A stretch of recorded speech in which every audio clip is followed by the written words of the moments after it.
Person Dennis Bloom says Duarte was in the forefront of the country's struggle.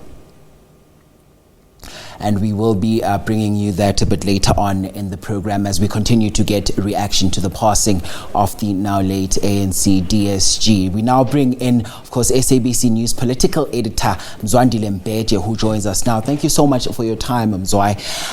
It's been a very busy morning, and as we continue to have conversations, we continue to reflect on the life and times of the now late DSG. Conversations around her legacy are being had. Talk to us about what legacy she leaves behind. Well, I think as many speakers have described her, she was somebody who was very tough.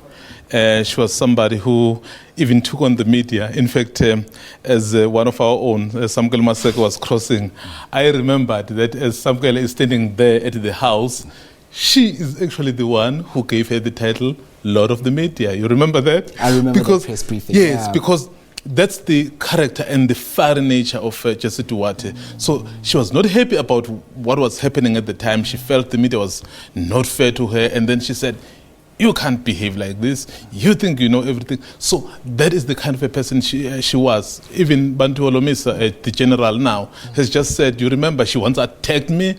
So that's who she was. I mean, she was very forthright on so many issues. So she could be, when you're dealing with issues, she could be very clear in terms of what, in terms of explaining, let's say, the program of the ANC.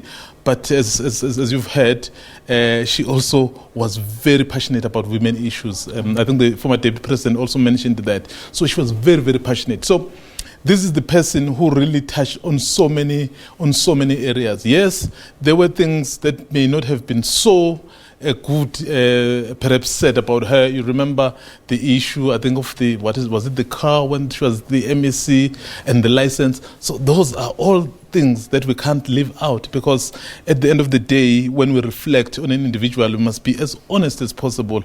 But Okay, Mzwai, I just need to pause you there because we have Samgelo who's on standby to speak to us right now. And we continue with this conversation with SABC News political editor Mzwandile Mbeje, who continues to, reflect on the life and times of the now late DSG of the ANC. Mzwai, I need to go back to this point that you were making just before we went to Sam. You were speaking about the legacy that the now late DSG leaves behind. Yes. In fact, it was very interesting that as we were speaking about that, then we had Isma Khashul, who's suspended Secretary General.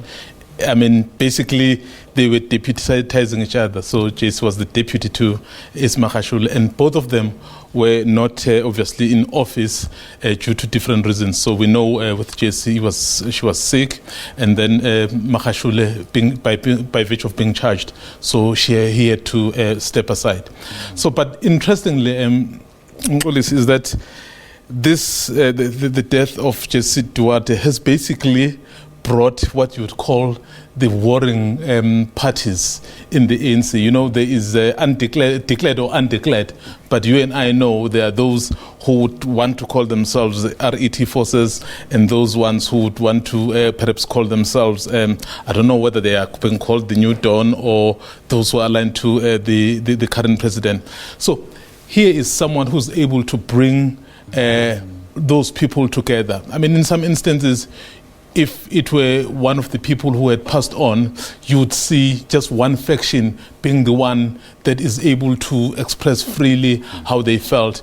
But in this instance, both felt that she was part of them. As they said, she was principled. There were certain things that she would say. I mean, for the longest time, she was known as someone who was very close to the former president, Jacob Zuma.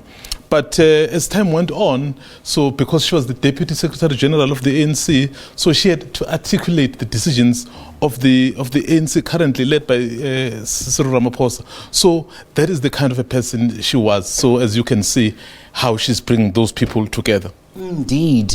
So, Mzwai, you just led me to my next point. As we heard some of the statements coming in and some of the people describing what kind of a person the DSG was. Yeah. She was described as a principled cadre. She was described as dependable, although tough as nails as well. And all of that, she had a balancing act in which we've also heard the likes of the provincial chair, TK Ngqiza, speaking about how much she played a motherly role. She was nurturing as well. So this would be the glue that essentially holds some of these so-called factions together. This is at a very critical time as well, ahead of that conference happening in December. Why do you think that concept of unity is at all going to be attainable? I can tell you now, without reading the speech of the president when he delivers it later today, the eulogy, one of the things that he will implore the party members and the society in general is that there needs to be unity. Already, never mind the motives. I would say at the moment, the motive obviously would be to mourn, but they are there as different factions, somehow united by that grief. So we are likely to hear the president of the ANC say, we need to use this moment to unite the ANC, because as they go to December, you already know. So the very same person who was standing next to Ismakhashule Kalni House on Friday had marched to Lutil House to demand for the resignation of the current president. But 2 days later, they are both at the same event. They both belong to the ANC. Then the president of the ANC will have the opportunity to say something.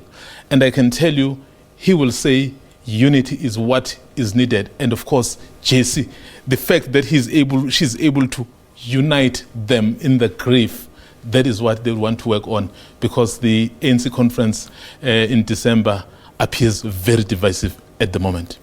And I know even just before the local government elections, when we were doing extensive coverage, we had, of course, interacted with her on several occasions. So it was basically till her very last days that she had dedicated herself to ensuring that there's this unity, and, the ruling party goes back to those principles that it was formed on to begin with, would you say? Oh, yes. She was, in fact, as we are speaking here, I'm even thinking when you're speaking about the local government elections, that the way at some point she was so passionate about her movement. We wouldn't be spared. She sometimes would feel, as the media, particularly the broadcaster, so the role we were playing perhaps was not assisting. But of course, that's the nature of the person she was. So it's. I think, as people say, I would rather have you die on truth than live on lie. And then I think you are able to gauge the honesty of an individual based on those principles. So that is the kind of a person she was. But as Ismakhashule did say there, there are so many things they spoke about, clearly she was very worried about her organization. Currently, as she departs this earth, there is no one in the secretariat. It's Paul Mashatile who's acting there. So clearly, as she took her final breath, she was very, very worried. Mzwai, we have to thank you so much for your time. I'm sure we'll be having more of these conversations throughout the course of the week. Thanks very much. That is SABC News political editor Mzwandile Mbeje joining us just to dissect some of what has been said, as well as those condolences that continue to pour in at the back of the passing of the ANC, now late DSG. Well, that's it on the agenda for now.